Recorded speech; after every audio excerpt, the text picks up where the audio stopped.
The marble floors of the Levi estate gleamed like mirrors under the Milanese autumn sun, each footstep I took echoing through corridors that seemed to stretch into infinity. My second-hand shoes, practical flats I'd worn to 3 previous job interviews, felt inadequate against such opulence. But I'd learned long ago that survival meant showing up regardless of how out of place you felt. "Miss Renata, Signor Levi will see you in his study." Samuel, the driver who'd collected me from the train station, announced with the practiced formality of someone who'd mastered the art of respectful distance. His salt-and-pepper hair was impeccably groomed, his dark suit pressed to perfection, and his eyes, kind, I noticed, held a wariness that spoke of years serving a man whose reputation preceded him. I followed him through a gallery lined with Renaissance paintings that belonged in museums, not private homes. The scent of beeswax and something darker, expensive leather, perhaps, or aged wood, permeated the air. My teaching degree suddenly felt laughably inadequate. What did I know about caring for the daughter of Matteo Levi, whose name was whispered with equal parts reverence and terror throughout Milan? The study door was heavy oak, carved with intricate patterns that my fingers itched to trace. Samuel knocked twice, received a curt "Avanti" from within, and gestured for me to enter. Matteo Levi sat behind a desk that could have accommodated a small dinner party, his attention fixed on a laptop screen. He didn't look up immediately, and I used those suspended seconds to observe him with the analytical eye I'd developed after years of reading students' micro-expressions. Mid-30s, I estimated. Dark hair swept back with the kind of casual precision that suggested both expense and indifference to it. The white dress shirt he wore was unbuttoned at the collar, not carelessly but deliberately, as if he'd shed formality the moment business hours ended. His jawline was sharp enough to cut glass, his hands long-fingered and elegant as they moved across the keyboard with surprising delicacy for a man rumored to break bones with those same fingers. When he finally looked up, his eyes were the color of espresso, dark, intense, utterly unreadable. They swept over me with the efficiency of a security checkpoint, cataloging and dismissing in the same breath. "Renata Cardoso," he said, my name flavored with a slight accent that softened the R. 25. Bachelor's in Early Childhood Education from the University of Padua. 3 years teaching kindergarten at Scuola Primaria San Marco. He recited my credentials from memory, never glancing at the papers before him. References describe you as dedicated, patient, and fiercely protective of your students. The headmaster noted you once physically intervened when a parent became aggressive during a conference. Heat crept up my neck. That incident had cost me a formal reprimand, though the parent, a stockbroker who thought his money entitled him to verbally abuse a 5-year-old, had been escorted off premises by security. The child needed protection, I said simply, meeting his gaze with the same steady calm I'd used to face down that furious father. His well-being mattered more than protocol. Something flickered in Matteo's expression. Approval, perhaps, or calculation. With a man like him, it was impossible to tell. "My daughter Sophia is 5 years old," he said, standing abruptly. He moved around the desk with the fluid grace of someone comfortable in his own body, comfortable with power. "Her mother died 2 years ago. Complications from pneumonia that the doctors assured us was minor until it wasn't." The grief that crossed his face was there and gone so quickly I might have imagined it. Except I'd seen that particular expression before. In the mirror, after my own mother's sudden death when I was Sophia's age. "I work significant hours," he continued, stopping near the window that overlooked gardens so meticulously maintained they looked like paintings. "My business requires travel, late nights, early mornings. Sophia needs consistency, structure, someone who won't leave when the hours prove difficult or the compensation insufficient." His eyes found mine again. The previous nanny lasted 3 weeks. The one before her, 10 days. The one before that quit after Sophia threw a tantrum in the middle of a dinner party I was hosting for business associates. I absorbed this information, my teacher's instinct immediately recognizing the pattern. A 5-year-old who's lost her mother and rarely sees her father will test boundaries, I said carefully. She's checking if the adults in her life will abandon her like her mother did. Not intentionally, obviously. But from a child's perspective, death and abandonment feel identical. Mateo's eyebrows rose fractionally. You psychoanalyze children, Miss Cardoso? I teach them, I corrected. Which requires understanding why they behave as they do. Sophia isn't being difficult. She's being traumatized. The silence that followed was so complete, I could hear the antique clock on the mantelpiece ticking. I'd overstepped, I realized too late. One didn't lecture Mateo Levi about anything, least of all his own daughter. But instead of the dismissal I expected, he nodded slowly. You'll start tomorrow. Samuel will collect you at 7. Your quarters are in the West Wing. Private suite with sitting room and bath. Salary is twice what you made teaching, plus room and board. You'll have Sundays free unless I'm traveling, in which case you'll receive compensatory time off. He paused. One rule. Sophia's well-being comes first.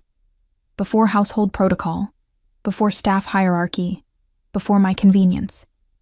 If you believe she needs something, you come to me directly. Is that understood? It was the most generous employment offer I'd ever received, wrapped in the most dangerous package imaginable. Working for Mateo Levi meant entering a world I'd only read about in newspapers, a world where power was absolute and consequences were permanent. But beneath his carefully maintained control, I'd glimpsed something unexpected. A father who knew he was failing his daughter and hated himself for it. Understood, I said. Marta will show you to your rooms and introduce you to Sophia. He returned to his desk, his attention already shifting back to whatever business demanded it. Then, almost as an afterthought, Miss Cardoso? Thank you for accepting the position. You'll find that loyalty to my family is rewarded generously. The unspoken corollary hung in the air between us. Disloyalty would be punished with equal generosity. Samuel escorted me to the West Wing, where a woman in her late 50s waited with the rigid posture of a military general. Marta's steel-gray hair was pulled into a bun so severe it seemed to stretch her already thin lips thinner. Her black dress was immaculate, her shoes polished to a mirror shine, and her eyes, cold, assessing, dismissed me before I'd even been introduced.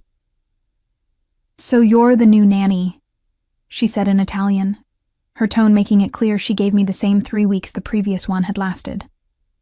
I run this household, Miss Cardoso. Meals are served at precise times, noise is kept to a minimum, and Signor Levi's business is never, under any circumstances, discussed or questioned. The child is to be kept clean, quiet, and out of sight when Signor Levi has guests. Is that clear? The child, not Sophia. Not the little girl who'd lost her mother and rarely saw her father. The child, as if she were a problem to be managed rather than a human being to be nurtured. Perfectly clear, I said, matching her Italian with the fluency I'd developed during university. Now, may I meet Sophia? Marta's nostrils flared slightly, the only indication that my calm response had irritated her.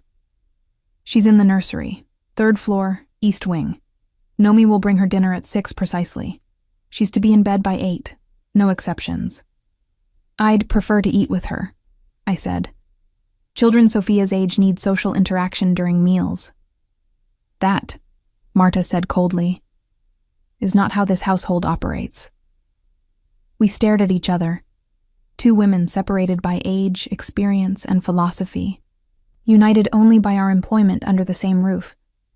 I was 25, newly hired, completely out of my depth. She was the established authority, confident in her domain. But I'd meant what I said to Mateo. Sophia's well-being came first. Then perhaps, I said quietly, it's time this household's operations changed. The nursery was a contradiction that broke my heart. Floor-to-ceiling windows overlooked gardens designed for playing, yet the room itself felt like a museum exhibit. Pristine, untouched, devoid of the cheerful chaos that should define a 5-year-old's space. Toys lined shelves with military precision, their arrangement too perfect to have been played with recently. A canopy bed draped in white lace dominated one corner, its covers smooth and unwrinkled. The only sign of actual life was a worn stuffed rabbit tucked against the pillows, its fur matted from countless nights of being held. Sophia sat at a small table near the window, coloring with the mechanical precision of someone performing a chore rather than enjoying creativity. She didn't look up when I entered, though her crayon hesitated fractionally. Awareness without acknowledgement. "Hello, Sophia," I said, keeping my voice gentle as I approached. "My name is Renata. I'm going to be staying here with you." She continued coloring, filling in a princess's dress with careful strokes that stayed meticulously within the lines. Her dark hair, so like her father's, was pulled into 2 perfect braids that must have taken significant time to achieve. Her dress was expensive, spotless, and utterly impractical for a child. She looked like a doll positioned for display. I pulled out the chair across from her and sat down, not forcing interaction, but making myself available. Years of teaching had taught me that children, especially traumatized ones, needed to approach connection on their own terms. "That's beautiful work," I observed, watching her add shading to the dress. "You're very good at staying in the lines." "Marta says messy coloring is for common children," Sophia replied, her voice small and eerily mature. "Levi children are never messy." The casual cruelty of that statement, delivered in a 5-year-old's voice, made my hands clench beneath the table. This wasn't a child. This was a miniature adult, shaped by expectations no kindergartner should carry. "You know what I think?" I leaned forward conspiratorially. "I think the best art happens when you forget about lines entirely. Want to see?" For the first time, Sophia looked up. Her eyes, her father's eyes, dark and watchful, held a wariness that no child should possess. "Marta will be angry if I make a mess." "Marta doesn't have to know," I said, pulling out a fresh piece of paper from the stack. "This can be our secret, just between us." I selected a purple crayon and drew a wild, swooping line across the page, deliberately chaotic, gloriously free. Sophia watched with the intensity of someone witnessing a minor rebellion, her crayon hovering forgotten above her princess. "Your turn," I encouraged, offering her a green crayon. She took it with trembling fingers, glanced toward the door as if expecting Marta to materialize, then drew a single tiny squiggle. It was barely visible, more suggestion than statement, but triumph blazed across her small face. "Again," I said, bigger this time. The second line was bolder, the third bolder still. By the 10th, Sophia was giggling, a sound so unexpected and pure that it transformed her entirely. This was the child beneath the porcelain doll exterior, the little girl who'd been buried under rules and expectations, and the terrible weight of being Matteo Levi's daughter. We were creating a spectacularly messy, abstract masterpiece when Nomi appeared with dinner, a tiny portion of steamed vegetables and plain chicken, arranged on china that probably cost more than my monthly salary. "Signorina Sophia," Nomi said, her voice carrying the same careful neutrality Samuel's had. "Your dinner." "Thank you, Nomi," I said, noting how the older woman's eyes widened slightly at being addressed directly. "Would you mind bringing another plate? I'll be eating with Sophia tonight." Nomi's gaze darted between me and the door, calculation clear in her expression. "Marta says—" "I'm sure Marta has many opinions," I interrupted gently but firmly. "However, Signor Levi hired me to care for Sophia, and I've decided mealtimes will be shared. Unless you'd prefer I discuss this directly with him." The invocation of Matteo's authority worked like magic. Nomi nodded quickly and disappeared, returning minutes later with a second plate and portions generous enough for an adult. Sophia watched this entire exchange with wide eyes, as if witnessing something impossible. When I sat down beside her at the small table, instead of the formal dining table across the room, her shock was almost comical. "You're eating here?" she whispered. "With me?" "Of course," I said, cutting into my chicken. "Food tastes better with company, don't you think?" We ate in companionable silence, broken occasionally by Sophia's shy questions about where I'd lived before, whether I liked rabbits — she did clearly, based on the stuffed one on her bed — and if I thought purple was the best color. I diplomatically suggested all colors were best at different times. The transformation was subtle, but unmistakable. With each minute that passed, each question answered, each moment of genuine attention given, Sophia emerged further from her shell. She was starved. Not for food, but for connection. For someone who saw her as a child, rather than an obligation. After dinner, I suggested a bath, which Sophia accepted with the resignation of someone accustomed to rigid schedules. But when I turned it into a game, seeing how many bubbles we could create, giving her plastic boats adventures across an ocean that covered the entire tub, she laughed again, that crystalline sound that seemed to physically brighten the room. I was toweling her hair when Marta appeared in the doorway, her expression carved from granite. "It's past 8 o'clock, she announced. "Sophia should have been in bed 30 minutes ago." "We were finishing her bath," I replied calmly, continuing to dry Sophia's hair with gentle efficiency. "She'll be in bed shortly." "Signor Levi's household operates on schedule," Marta said, her voice dropping to a temperature that could freeze water. "If you cannot maintain basic discipline—" "If Signor Levi has concerns about my methods," I interrupted, "I'm certain he'll discuss them with me directly, as he instructed me to come to him with any matters regarding Sophia's well-being." Marta's face flushed, a mottled red that climbed from her collar to her hairline. In her world, I'd just committed an unforgivable sin, challenging her authority while invoking her employer's name as shield.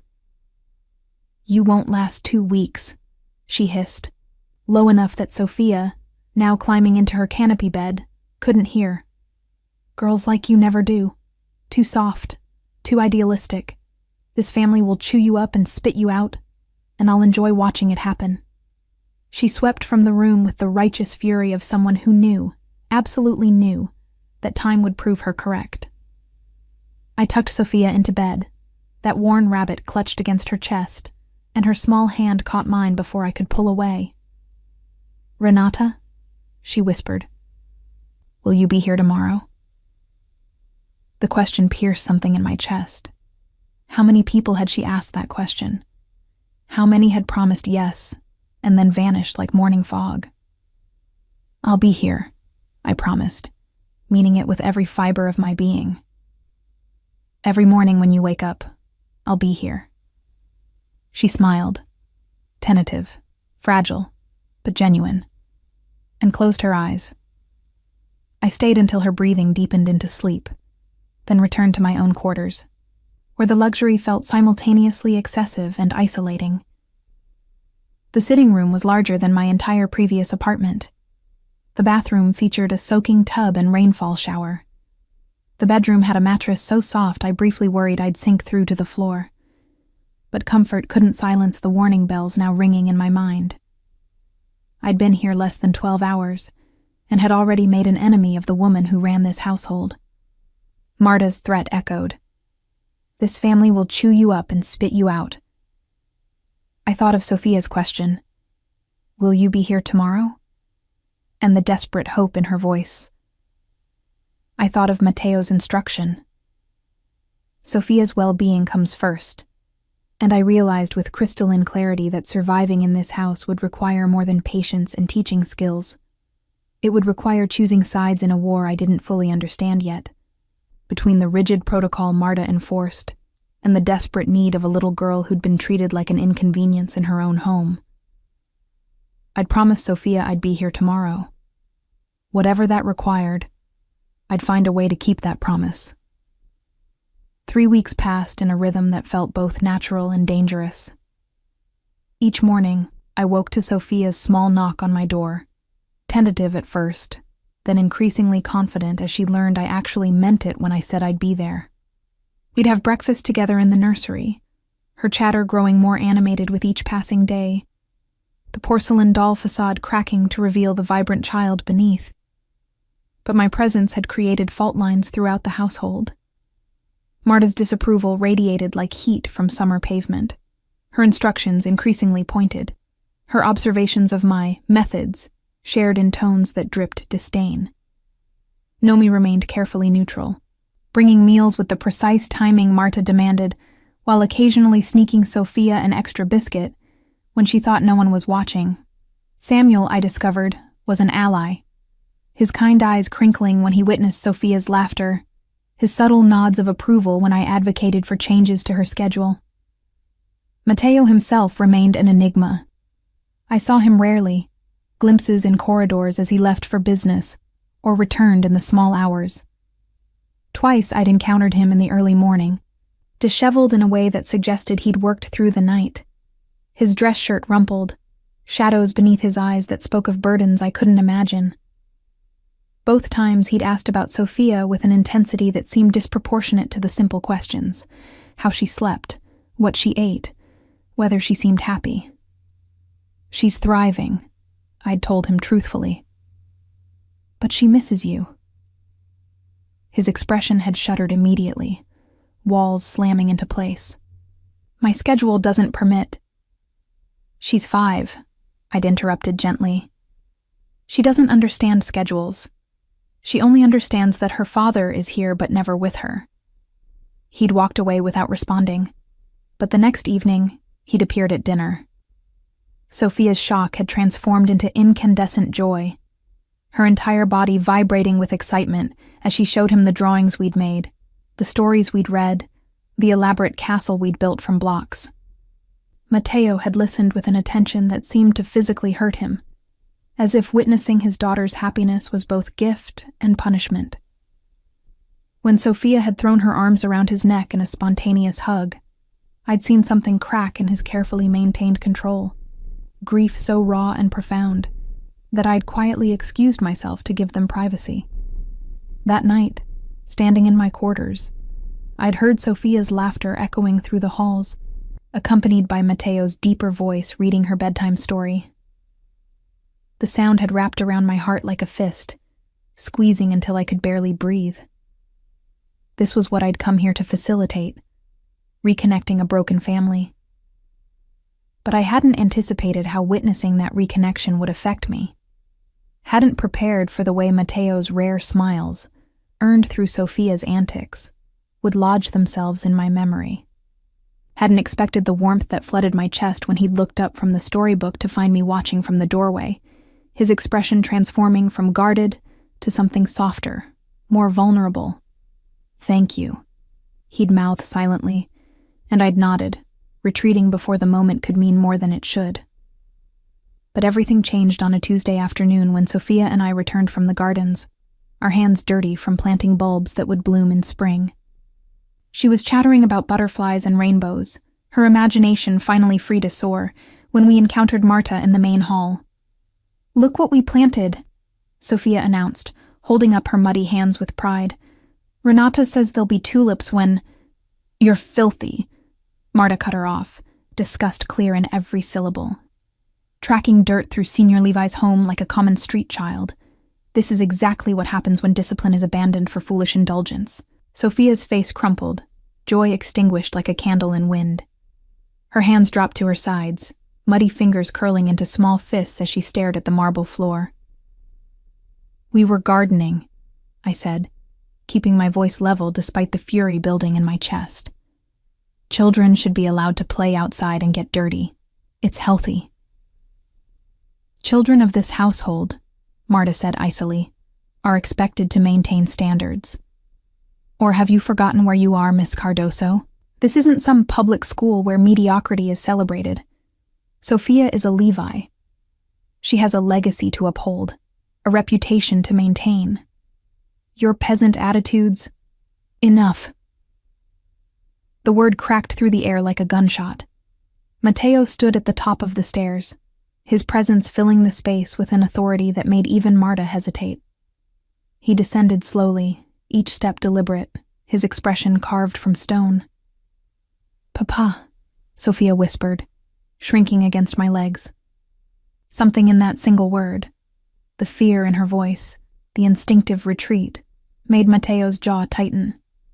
His gaze moved from Marta to Sophia to me, cataloging the scene with the sharp intelligence I'd glimpsed during my interview. "Marta," he said quietly, "you're dismissed for the day."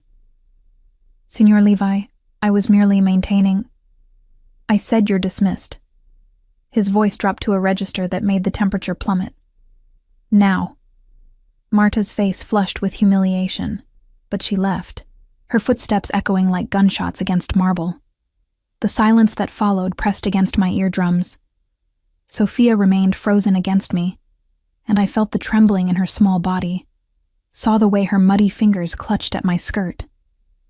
Matteo's attention fixed on his daughter, and for a moment, I saw past the feared Mafia boss to the father who'd lost his wife and was terrified of failing his child. "Sophia," he said, kneeling so they were eye level. "Show me what you planted." Her head snapped up, confusion replacing fear. "But I'm dirty." "Show me," he repeated gently, extending his hand. Hesitantly, Sophia placed her muddy palm in his immaculate one. Together, they walked to the gardens, and I followed at a respectful distance, watching as Matteo listened to his daughter describe each bulb, each potential flower, her enthusiasm gradually returning as she realized he genuinely wanted to hear. "Renata says we can make a rainbow," Sophia explained, pointing to where we'd arranged the bulbs by color. "Red tulips here, then orange, then yellow, all the way to purple, and in spring, it'll be like the garden is wearing a rainbow." "That sounds beautiful, Piccola," Matteo murmured, and the tenderness in his voice made my throat tight. "Will you show me when they bloom?" "You'll be here?" Sophia asked, the same desperate hope I'd heard that first night threading through her words. "In spring?" "I'll be here," he promised, pulling her close despite her muddy state. "I promise, amore mio." That evening, after Sophia was bathed and sleeping, I found Matteo in his study, staring at nothing. "Come in, Renata," he said without turning. "I assume you have thoughts about this afternoon." I stepped inside, closing the door behind me. Marta has been undermining Sophia's confidence since I arrived. Today was just the first time you witnessed it. "How long?" His voice was dangerously soft. "I don't know how long before I came. But these past 3 weeks, constantly. Small corrections, criticisms disguised as guidance, comparisons to some impossible standard of perfection." I moved closer, needing him to understand. "Sophia is 5 years old. She should be playing, exploring, making messes. Instead, she's been taught that being a child is somehow shameful, that joy is undignified, that she's only valuable when she's invisible." Matteo's hands clenched on the desk. "I hired Marta after Julia died. I needed someone efficient, someone who could maintain the household while I—" He stopped, jaw working. "I failed her, my own daughter, and I failed to see what was happening in my own home." "You were grieving," I said quietly, "and running an empire. You trusted the wrong person, but you're seeing the truth now. That's what matters." He finally turned to face me, and the vulnerability in his expression stole my breath. "She's afraid of me. My own daughter flinches when I enter a room. How did I let it get this far?" "She's not afraid of you," I corrected. "She's afraid of disappointing you. There's a difference." Because Marta taught her that disappointing me would have consequences. His voice hardened. "She's fired, effective immediately." "Matteo." I should have done it the moment you challenged her authority over dinner schedules, he continued. I saw the battle lines being drawn, and I stayed out of it because it was easier than acknowledging that my household had become a prison for my daughter. He moved around the desk, stopping close enough that I caught his scent, sandalwood and something crisp, like winter air. You kept your promise to her. Every morning, you were there, exactly as you said you'd be. You fought for her when I wasn't paying attention. You made her laugh again. His eyes searched mine. Why? Because she deserved someone in her corner, I said simply. Because every child deserves to feel safe and loved and valued for who they are, not who they're expected to become. And you? The question was almost a whisper. Do you feel safe here, Renata? The shift in conversation caught me off guard. Yes, of course. You challenged Marta knowing it could cost you this position. You defied household protocol from day one. You argue with me about my daughter's needs without fear. A slight smile curved his lips. Either you're remarkably brave or remarkably foolish. Maybe both, I admitted, returning his smile despite the tension crackling between us. We stood in that charged silence, the space between us feeling simultaneously too vast and not nearly vast enough. I was acutely aware of how his shirt sleeves were rolled to his elbows, revealing forearms corded with lean muscle. How his hair had fallen across his forehead, softening the harsh angles of his face. How he was looking at me not as an employee but as a woman who'd somehow become essential to his daughter's well-being, and possibly to his own. Renata, he said finally, I have a business dinner tomorrow night. Important associates from Rome. Would you... He hesitated, a crack in his usual confidence. Would you join us? Not as Sophia's nanny, but as my guest. The invitation hung between us, weighted with implications I wasn't certain I understood. I don't think that's appropriate, I managed. Appropriate, he repeated, something dangerous glinting in his eyes. Since when have you been concerned with what's appropriate, Kara? He was right. I'd been breaking unspoken rules since I arrived. What was one more? What time should I be ready? I asked. His smile was slow, devastating, and entirely too knowing. 7 o'clock. Wear something beautiful. I want them to see exactly what I see when I look at you. And before I could ask what that meant, he'd already turned back to his desk, dismissing me with the casual authority of someone accustomed to having the last word. The dress appeared in my quarters the following afternoon, delivered by Samuel with the discretion of someone who'd performed similar tasks countless times. Deep emerald silk that shimmered like water, elegant without being ostentatious, the neckline modest but the cut unmistakably designed to enhance rather than conceal. A note accompanied it in Matteo's precise handwriting. To match your eyes when you argue with me. Emma held the dress against myself, watching the silk catch the light, and tried to ignore the dangerous warmth spreading through my chest. This was inappropriate on multiple levels. I was his employee. More significantly, I was his daughter's nanny, a position built on trust and professional boundaries that gifts like this obliterated. But I was also a woman who hadn't felt beautiful in longer than I cared to admit. And the thought of Matteo seeing me in this dress made my pulse quicken in ways that had nothing to do with professional responsibility. I wore it.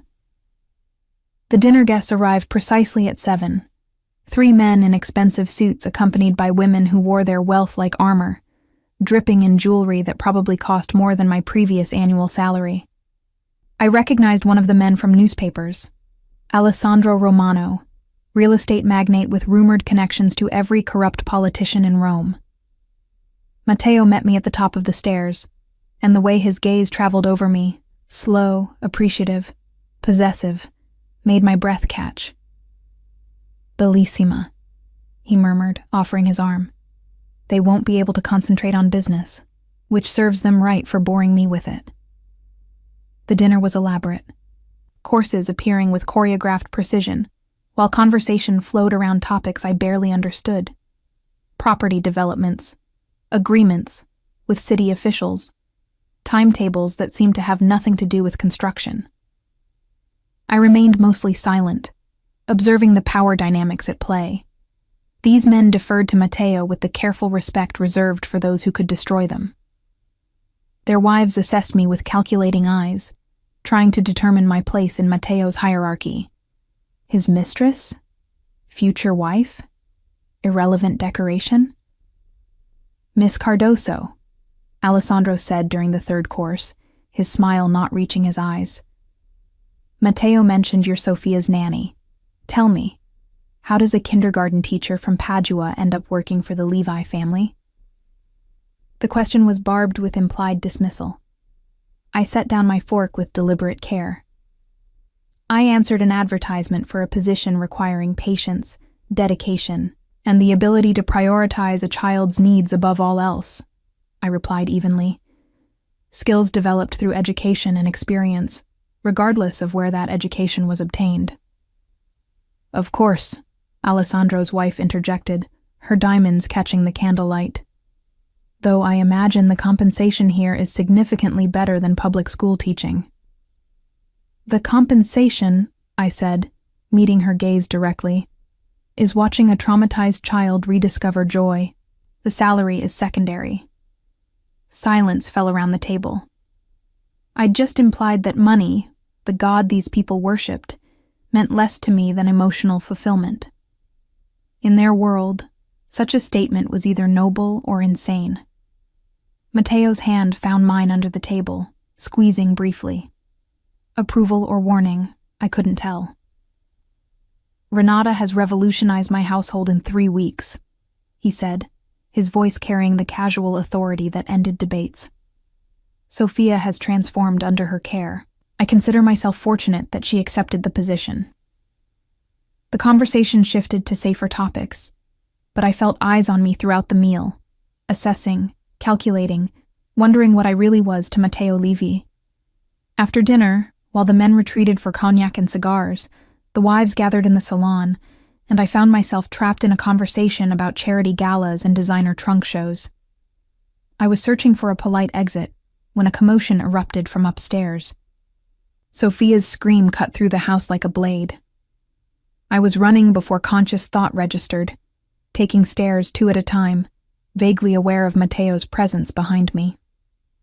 Sophia's door stood open, revealing Marta, who I'd been told was dismissed, standing over Sophia's bed while my charge cowered against the headboard, tears streaming down her face.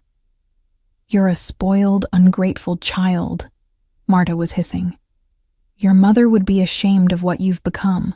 All this playing in dirt and making messes like a common... Get away from her." My voice emerged cold, deadly calm, as I crossed the room and positioned myself between Marta and Sophia. "Now." "You have no authority here," Marta spat.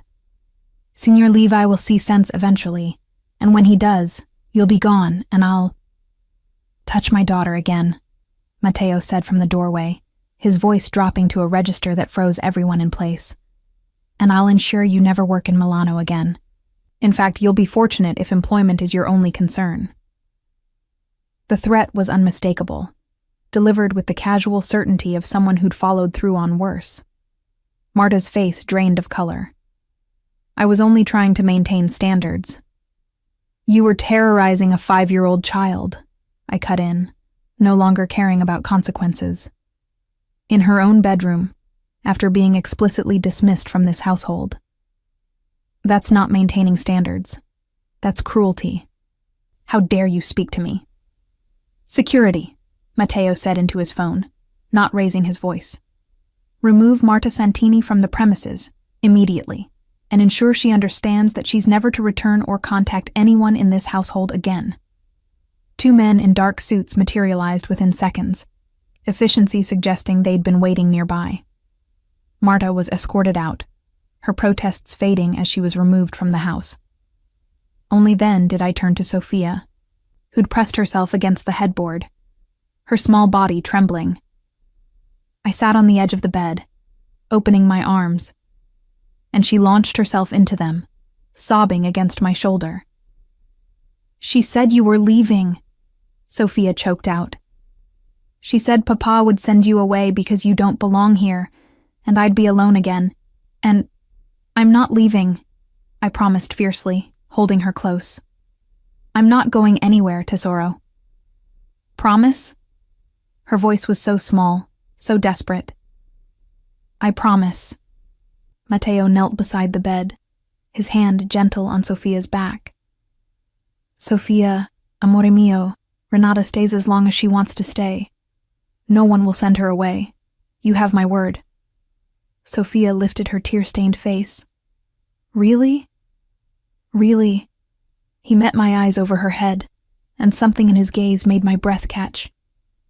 Renata is family now, and family stays. The weight of that statement settled over me like a blanket, warm and suffocating simultaneously. I'd crossed a line tonight, from employee to something else, something undefined but undeniably permanent. Later, after Sophia finally slept and the dinner guests had been politely dismissed with apologies, I found Matteo in his study, a tumbler of amber liquid in his hand. "You called her your daughter," I said from the doorway. "When you threatened Marta, you said my daughter, not Sophia." "She is my daughter." He looked up, exhaustion evident in every line of his face. "I've spent 2 years trying to protect her by maintaining distance, thinking that if I didn't get too close, losing me wouldn't destroy her the way losing Julia did." His laugh was bitter. "Instead, I created a different kind of loss. She was living in my house, but had already lost me through my own cowardice." "You're not a coward," I said, moving into the room. "You're a father who lost his wife and didn't know how to be both parents." "I have people killed, Renata." The blunt statement hung between us. "People who cross me, who threaten what's mine. I've built an empire on fear and blood, but I couldn't handle being a father to my own child. Because being a father requires vulnerability," I said quietly. "And vulnerability is dangerous in your world. In my world, vulnerability gets you killed." He stood, moving toward me with that predatory grace. "But you walked into my home and demonstrated vulnerability every single day. You fought for Sophia when it could have cost you everything. You challenged Marta, challenged me, challenged every assumption this household operated under. Why? Because it was right." I held his gaze. "Because Sophia deserved someone who saw her as a child, not an obligation or a symbol. And me?" His voice dropped. "What do you see when you look at me?" The question stripped away all pretense. We stood in his study, the rest of the house quiet, the night pressing against windows like a living thing. "I see a man who's terrified of loving his daughter because love makes you vulnerable to loss," I said. "I see someone who's spent 2 years in survival mode, protecting everyone except himself. I see—" "What, Kara?" He was close now, close enough that I could see the flecks of gold in his dark eyes. "What else do you see?" "A father who's trying," I whispered. "Someone who's capable of change, who wants to be better for his daughter." "Just for Sophia?" His hand rose to cup my cheek, thumb tracing my cheekbone. "Or perhaps for someone else as well?" The touch ignited something dangerous between us, recognition of attraction we'd both been carefully ignoring. Professional boundaries dissolved like sugar in water. "Matteo." "You promised her you weren't leaving," he said softly. "I'm holding you to that, Renata. Not as an employer, but as a man who's discovered that sometimes the most dangerous thing you can do is exactly what you need most." Before I could decipher that cryptic statement, he'd stepped back, the moment broken, but its implications still crackling in the air between us. "Get some rest," he said, his voice rough. "Tomorrow we start over. New rules, new household, new beginning." As I returned to my quarters, my cheek still warm from his touch, I understood that everything had changed tonight. I was no longer just Sophia's nanny. I'd become something far more dangerous. Someone Matteo Levi cared about protecting. The weeks following Marta's expulsion transformed the Levi household.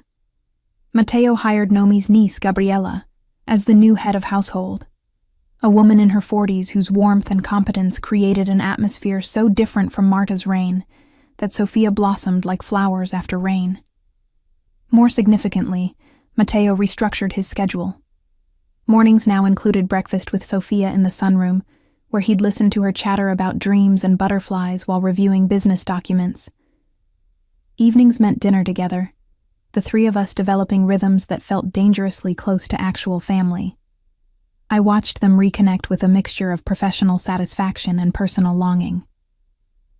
The way Matteo's entire demeanor softened when Sophia climbed into his lap to show him drawings, how he'd started checking her room each night before his own sleep, tucking her forgotten rabbit closer. The careful questions he'd ask me about her development, her fears, her needs. A father desperate to understand the daughter he'd almost lost to his own grief.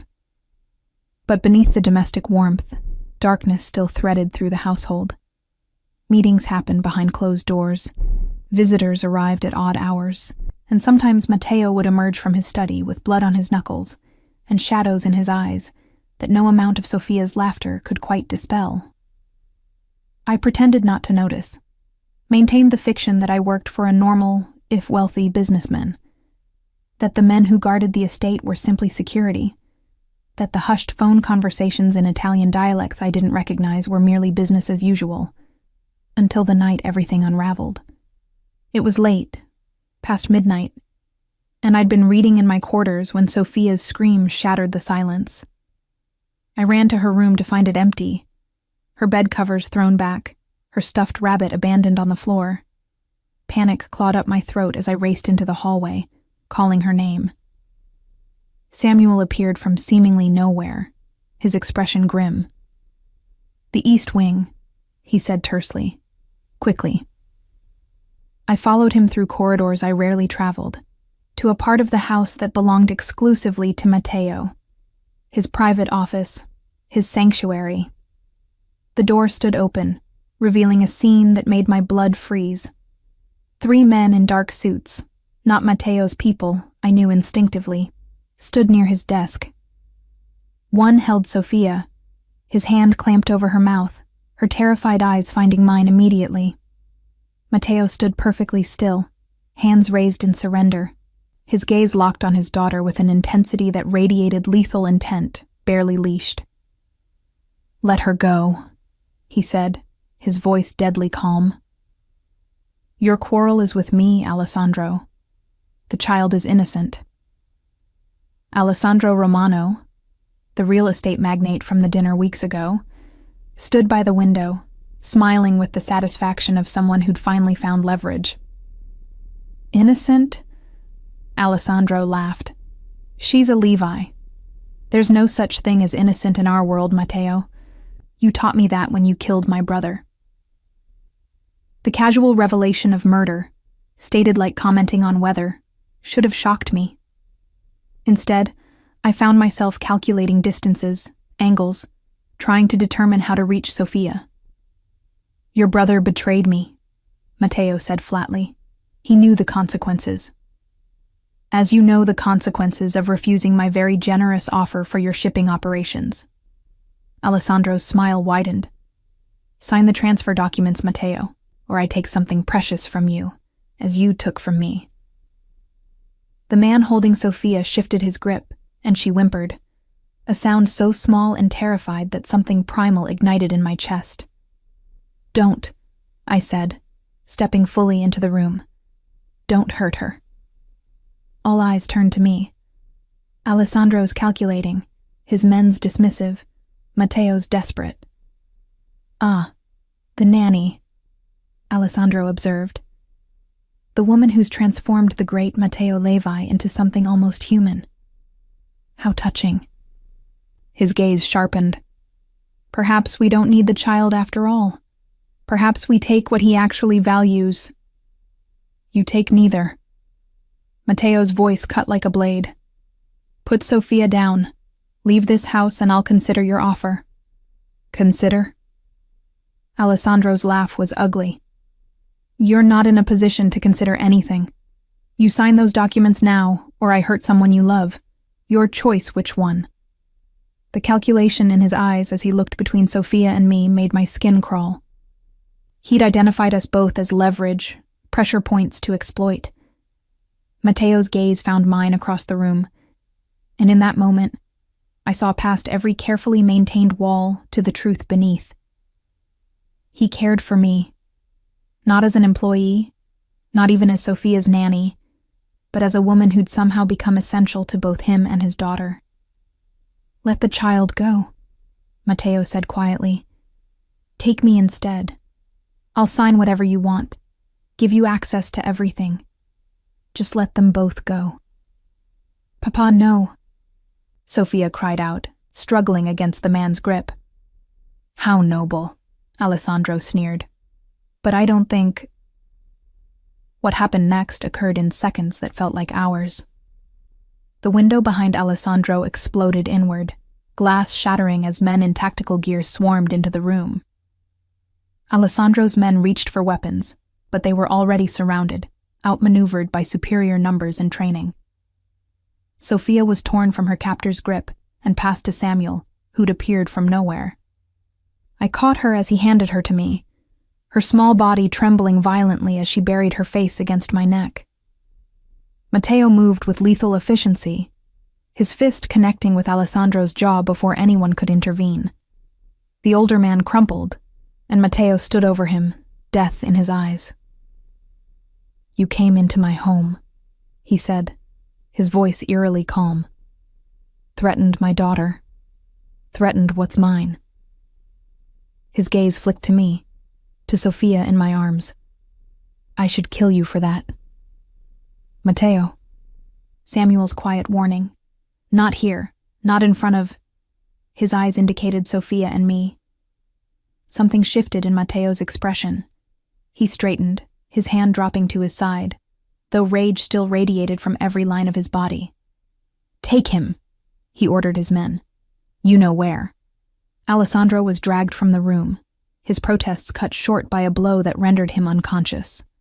The tactical team vanished as quickly as they'd appeared, leaving broken glass and blood on marble as the only evidence of what had transpired. Matteo turned to us, and the transformation from killer to father was so immediate it would have been shocking if I hadn't witnessed it before. He crossed to where I stood holding Sophia, his hands gentle as he cupped his daughter's face. Amore mio, he murmured. You're safe now, I promise. He said he'd hurt me, Sophia sobbed. He said... He's gone. Matteo's voice hardened. He'll never threaten you again. Never. The finality in those words wasn't comfort. It was a death sentence delivered with a father's fury. Sophia reached for him, and he gathered her into his arms, holding her with a desperation that made my throat tight. Over her head, his eyes found mine, dark and haunted. Take her to your room, he said quietly.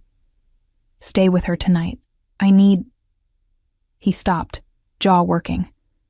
I need to know you're both safe. I nodded, understanding the unspoken request. He needed to handle Alessandro, needed to do whatever dark business his world required, without his daughter or me witnessing it. Come on, tesoro, I murmured to Sophia, gently extracting her from Matteo's embrace.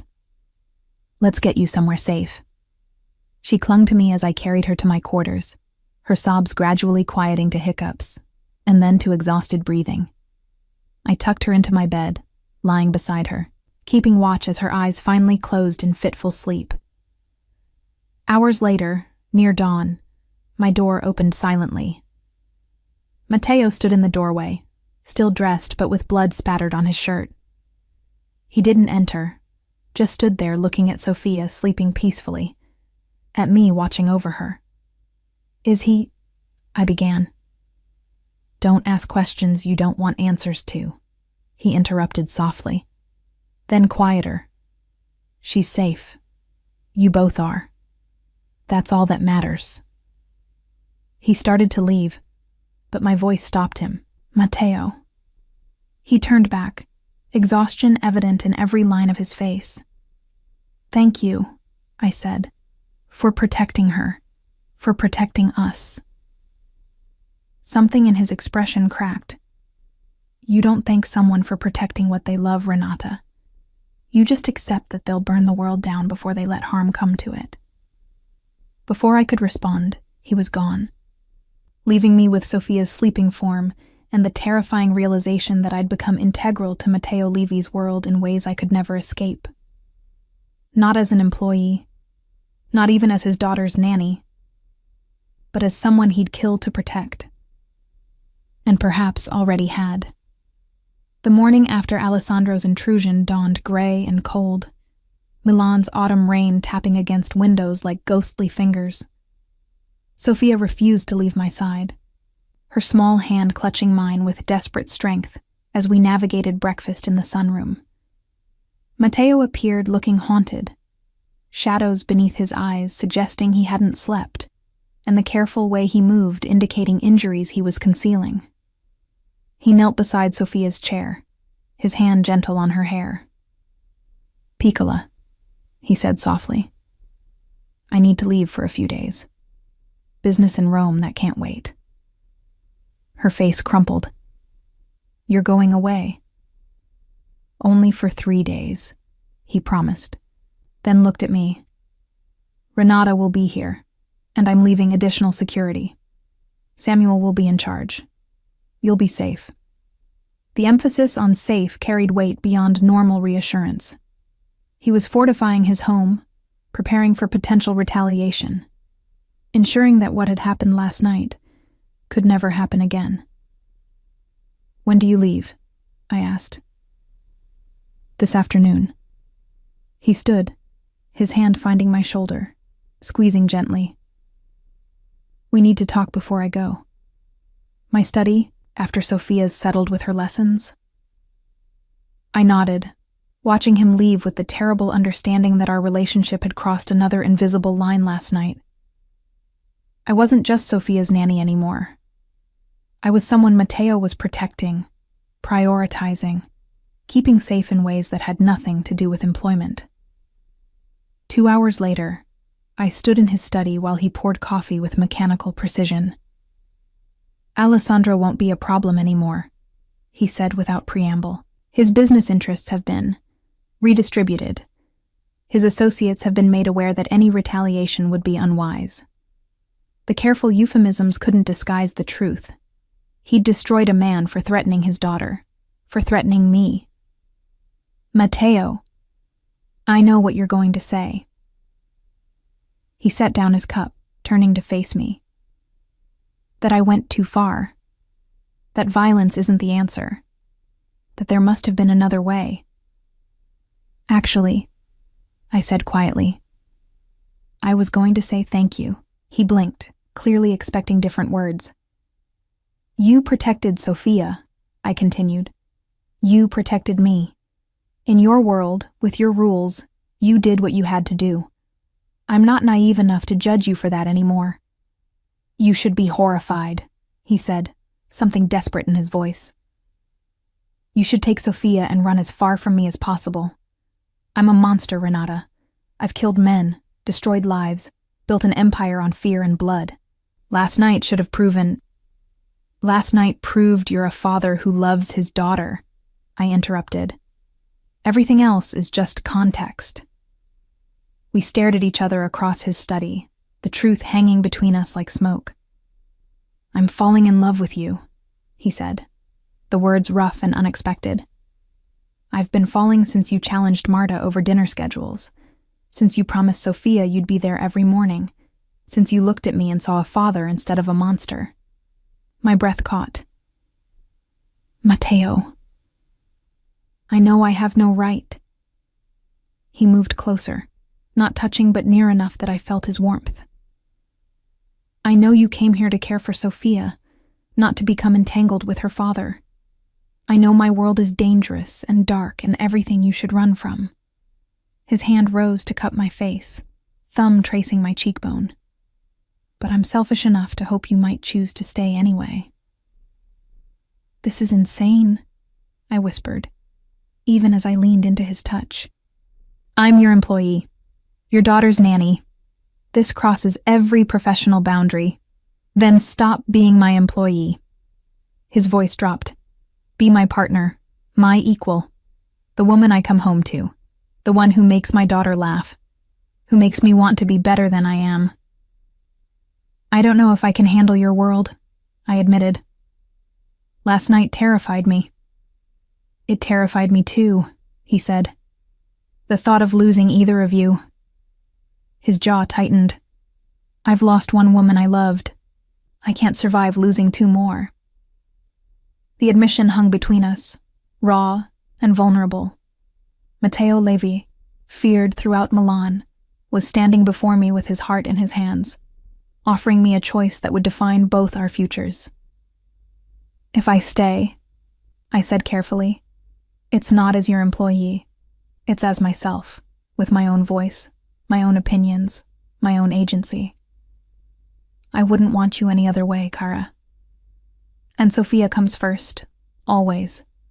Before your business, before your empire, before everything." "She already does." His smile was slight but genuine. "You taught me that." I looked at this man, this dangerous, powerful, devastatingly complicated man, and saw the truth beneath every carefully constructed wall. He was terrified of love because love made you vulnerable. But he was offering it anyway, placing himself at my mercy in ways he'd never done with anyone else. "I'm not promising forever," I said. "I'm promising today, and tomorrow, and we'll see where that leads." His relief was palpable. "That's enough. More than enough." When his lips met mine, it felt like coming home and jumping off a cliff simultaneously. Safety and danger intertwined so thoroughly I couldn't distinguish between them. His hands were gentle despite their strength, his kiss careful, despite the hunger I felt radiating from him. We broke apart at Sophia's voice calling from the hallway. "Later," Matteo promised, pressing a final kiss to my forehead. "When I return from Rome, we'll figure out what this means. For now, I'll keep Sophia safe," I finished. "And you'll come home to us." "Us," he repeated, testing the word. I like the sound of that. The 3 days he was gone stretched like weeks. Sophia and I maintained our routines, but the house felt different without Matteo's presence. Emptier, despite the increased security Samuel had implemented. Guards patrolled the perimeter. Cameras monitored every entrance. We were safer than ever, yet I found myself watching the driveway obsessively, waiting for Matteo's return. He arrived on the 3rd evening, exhausted but whole, and Sophia's shriek of joy as she launched herself into his arms made my chest tight. "You came back," she exclaimed. "You promised and you came back." "I'll always come back to you, amore mio," he murmured against her hair, his eyes finding mine over her head. "Always."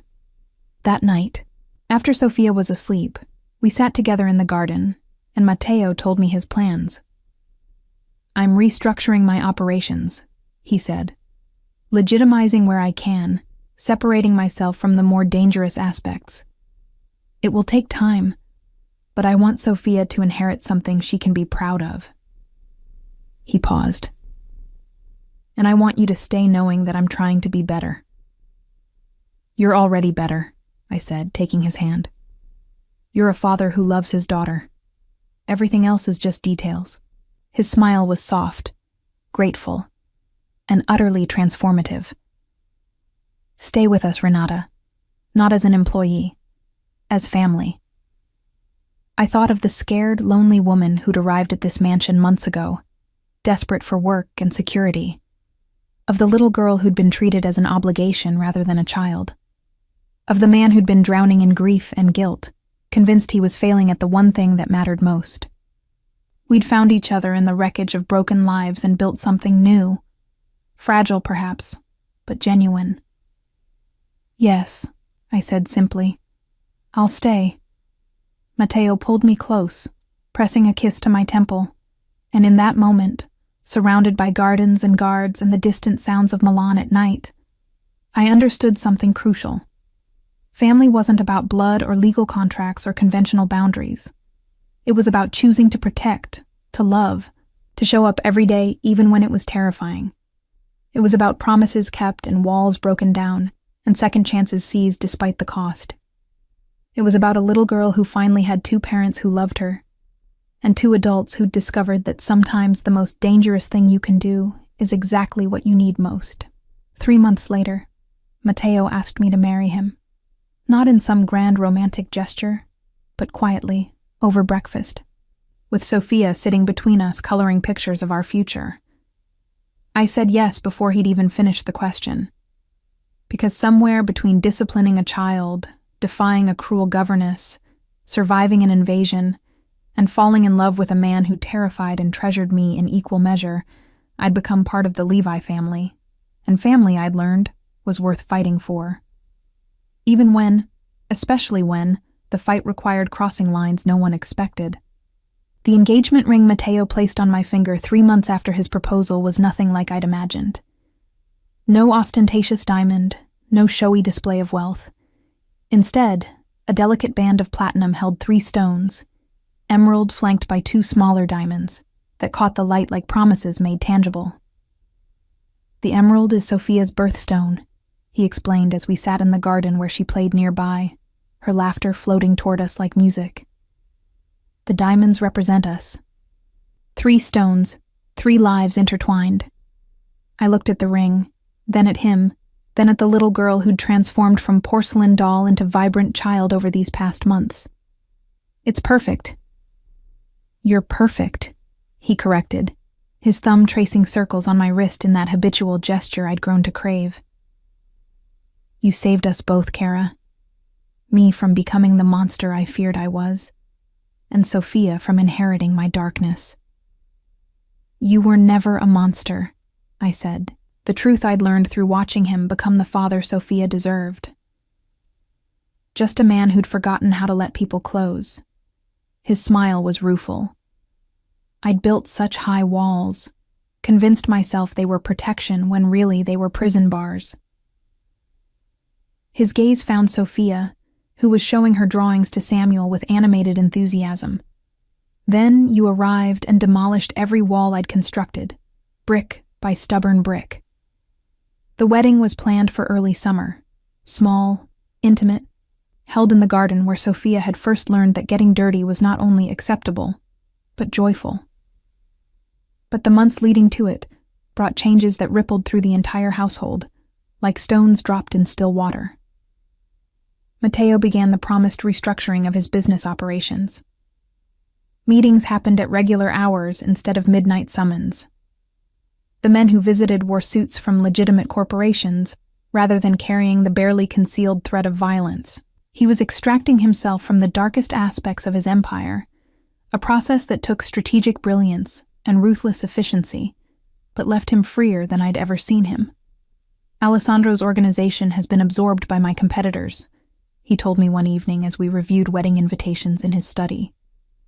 "The remaining families understand that I'm transitioning to legitimate operations. Some approve.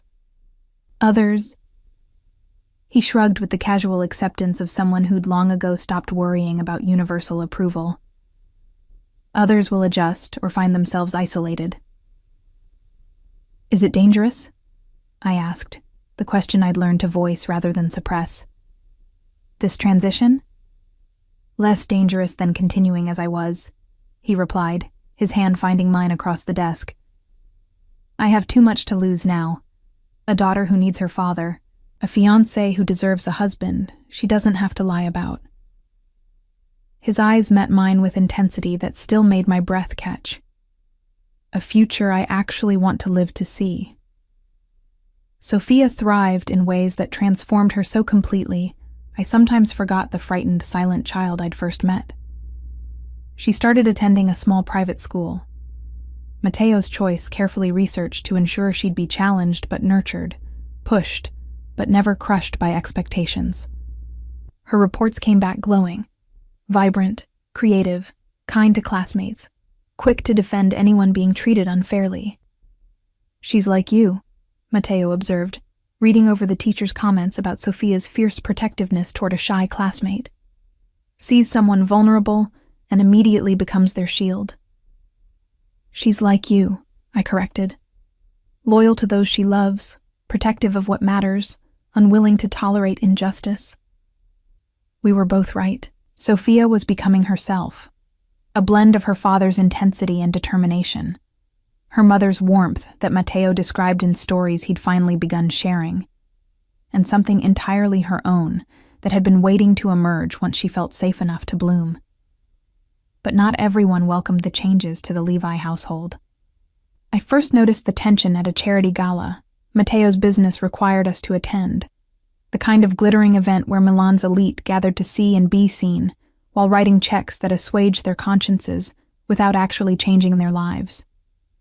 Matteo Levi, a woman in her 60s, approached, dripping in diamonds that probably cost more than most people earned in a lifetime.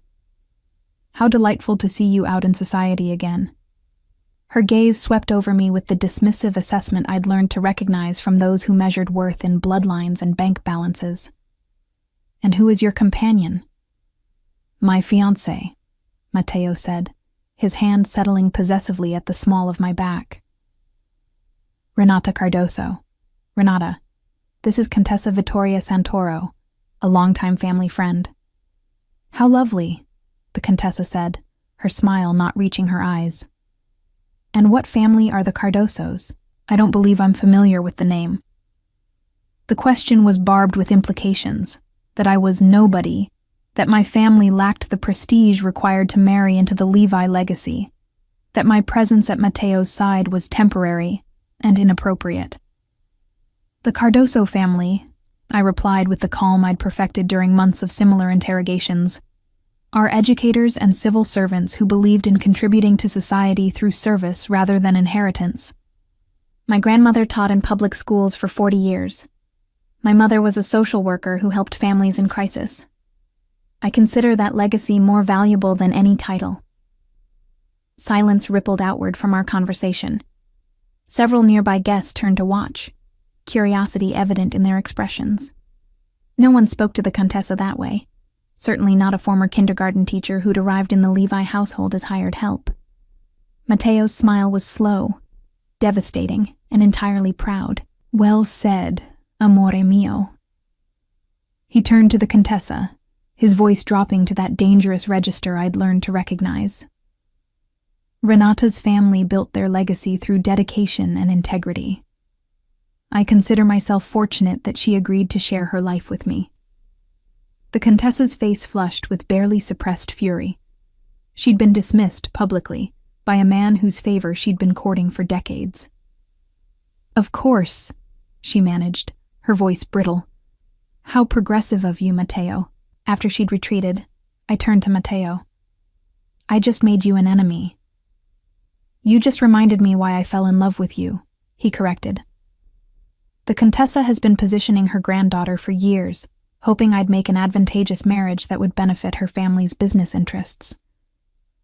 His eyes held mine. I chose love instead. Best decision I've ever made. But the Contessa wasn't the only one who disapproved. Over the following weeks, I noticed the subtle ways certain members of Matteo's social circle expressed their disdain. Invitations that arrived for him alone.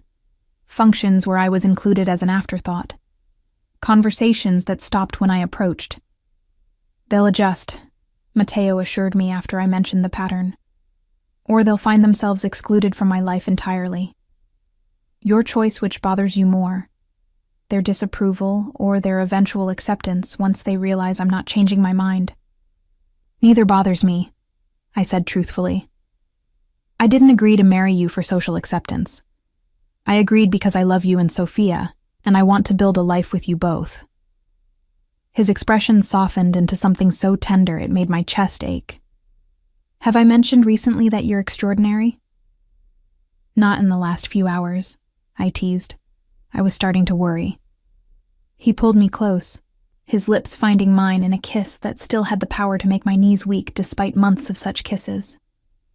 When we broke apart, both breathing harder, his forehead rested against mine. "After we're married," he murmured, "I'm taking you somewhere far from Milan. Just us, for 2 weeks. Somewhere with beaches and privacy and absolutely no business to attend to." "What about Sophia?" I asked, though the thought of 2 weeks alone with Matteo sent heat flooding through me. "Sophia," he said, with the confidence of someone who'd already planned everything, "will stay with my sister Isabella in Tuscany. She's been begging to spend time with her niece, and Sophia adores her cousins." His smile turned wicked. "Which leaves you entirely at my mercy for 14 uninterrupted days." "Mercy?" I raised an eyebrow. "Is that what you're calling it? Would you prefer I call it worship?" His voice dropped to that low register that never failed to affect me, because that's closer to what I have planned. Before I could respond, Sophia's voice called from the garden where she'd been playing with her art supplies. "Papa! Renata! Come see what I made!"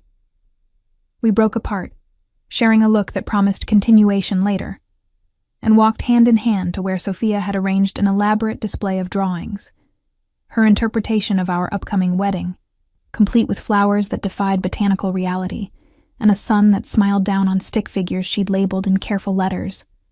"Papa, Renata, me." "It's beautiful, Piccola," Matteo said, kneeling to examine her work with the serious attention he'd learned to give her creative efforts. "Is that you in the middle?" "We're all holding hands," Sophia explained, pointing to the carefully drawn connections between figures. "Because families hold on to each other. Right, Renata?" I knelt beside Matteo, my hand finding his as we both looked at this child who'd taught us what family really meant. "Right, Tesoro. Families hold on to each other. Always." Sophia beamed, then threw her arms around both of us in a hug that squeezed my heart as tightly as her small arms squeezed our necks. Over her head, Matteo's eyes met mine, and I saw reflected there the same overwhelming gratitude and wonder I felt. We'd found each other through circumstances that should have been temporary. Employer and employee, father and nanny. 2 strangers connected only by responsibility to a child. Instead, we'd built something permanent, something real, something worth every wall demolished, every line crossed, every risk taken. As we held Sophia between us in the garden where so much had changed, where a little girl had learned to laugh again, and a father had learned to love without fear, I understood that the wedding would simply formalize what had already become truth. We were already a family. The ceremony would just let the rest of the world know. The morning of my wedding dawned with that particular quality of light that only early June in Milan could produce. Golden and soft, as if the sun itself was celebrating. I woke in my quarters for the last time, knowing that tonight I'd sleep in Matteo's room, in our room, no longer separated by hallways and propriety, but joined in every way that mattered. Elena, Matteo's sister, who'd arrived from Tuscany 3 days prior, knocked softly before entering with a breakfast tray and a smile that transformed her elegant features into something warm and conspiratorial. "The bride must eat," she announced, setting the tray on the small table by the window. "Isabella's orders. She says you'll faint during the ceremony if you don't, and then Matteo will blame himself for making you nervous, and the entire day will be ruined." I laughed, accepting the coffee she offered. "Is your brother nervous?" "Terrified," Elena said cheerfully. I found him in the garden at dawn, pacing like a caged animal. When I asked what was wrong, he said he couldn't believe you were actually going through with it, that surely you'd realize you deserved better than a man with his past. She settled into the chair across from me. "I told him that if you were foolish enough to run, I'd personally hunt you down and drag you back. Sophia needs you, and more importantly, my brother needs you." The casual acceptance in her voice, the way she'd embraced me as family without reservation, made my throat tight.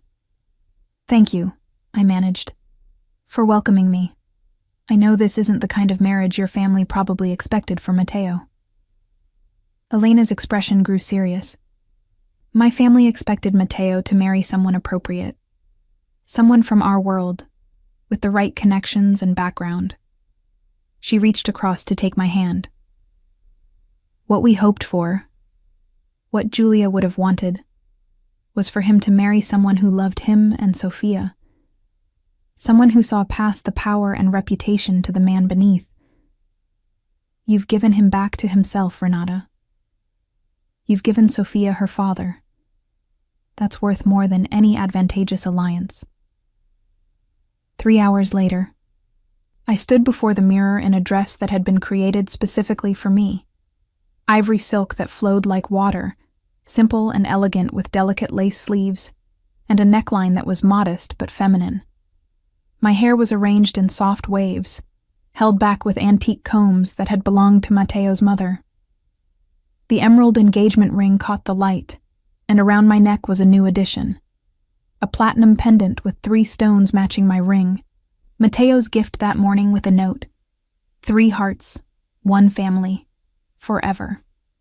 And Sophia appeared in the doorway wearing a dress of pale green silk, her dark hair crowned with flowers, her eyes huge with excitement. "You look like a princess," she breathed. "A real one, not the ones in books." "And you," I said, kneeling carefully to avoid crushing my dress, "look like the most beautiful flower girl in the entire world." She giggled, then grew serious, her small hand touching my cheek in a gesture so like her father's, it made my heart clench. "You're not going to leave, are you? After the wedding? You'll really stay forever?" "Forever and ever," I promised, pulling her close. "You're stuck with me now, Tesoro." "Good," she whispered against my shoulder. "I want to be stuck with you." The ceremony was held in the garden, just as we'd planned. Chairs arranged in neat rows for the small gathering of close family and friends.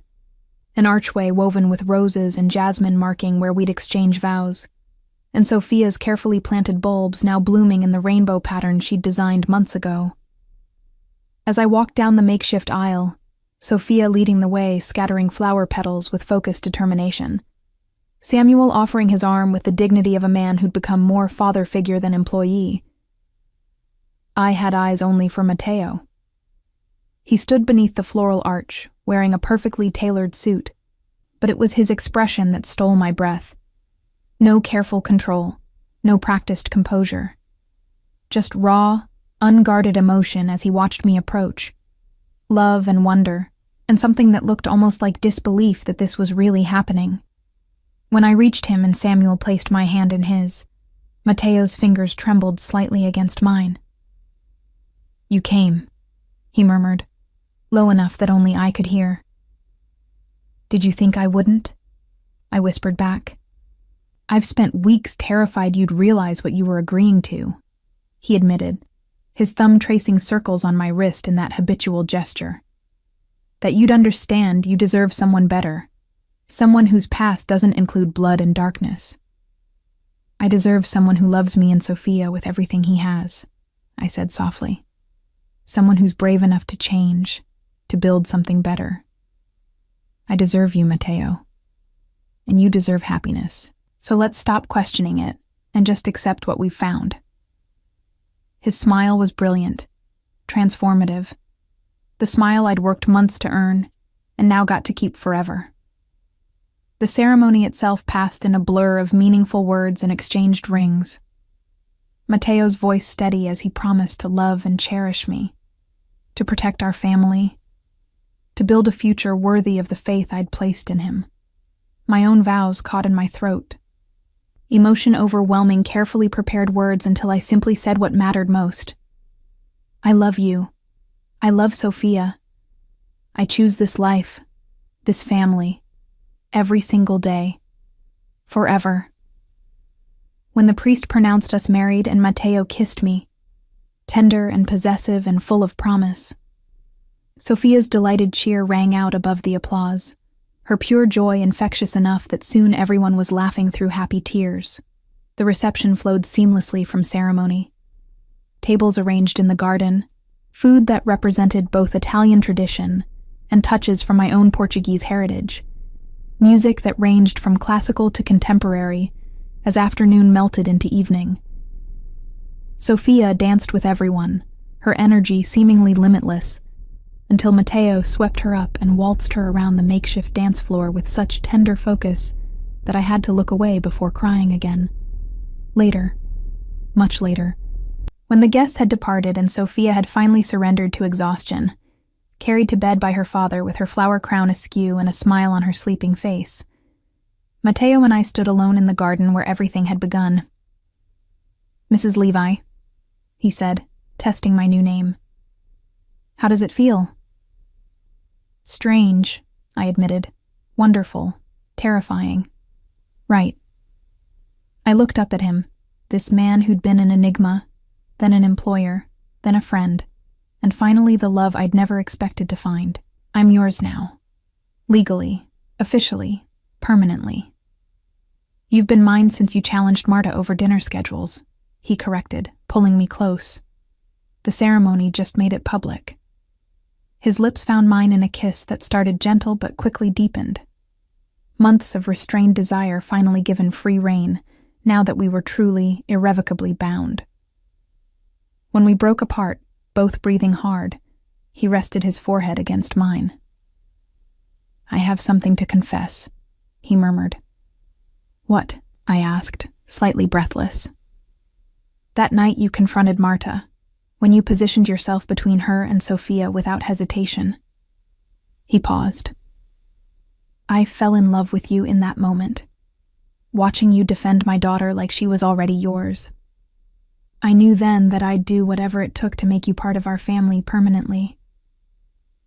"So this has all been an elaborate seduction?" I teased. "Months of courtship designed to trap me?" "Absolutely," he confirmed with complete seriousness. "Did it work?" "Completely," I admitted. "I'm thoroughly trapped. Whatever shall I do?" His smile was wicked. "I have a few suggestions, but they require privacy, a locked door, and the next several hours of uninterrupted time." Heat flooded through me at the promise in his voice, his eyes. "Then perhaps," I said, taking his hand, "we should retire to our room. Together. Permanently."